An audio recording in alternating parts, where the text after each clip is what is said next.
Mergo bapak lunga ninggalke keluarga, nelongso nanging kudu tak terima.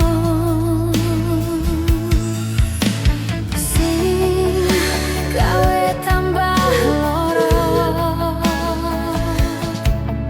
wong tuwa ono koyo ora ono.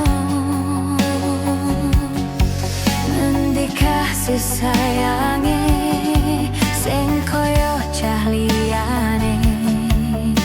Bapak ibu bingung dewe-dewe, yen pancen kudu pisahan, ojo nganti anak dadi korban berjuang nang dalan dhewean.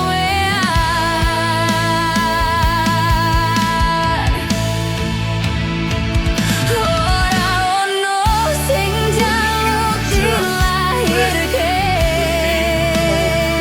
nang keluarga sing koyo ngene. Tak tampa pahanane, keberkahanane. Yen pancen ngene iki takdire,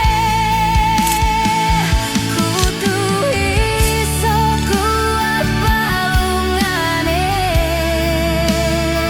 Mergo ora disangka wong tuwane, kudu iso ngadeg dhewe, ra ono cekelane. Ngene menanak sing rusak omahe.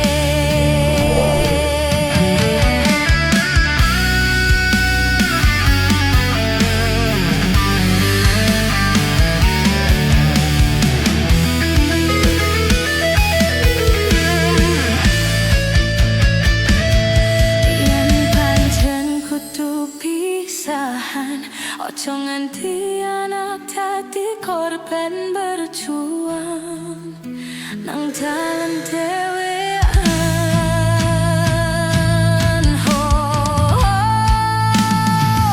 Ora ono sing jaluk dilahirke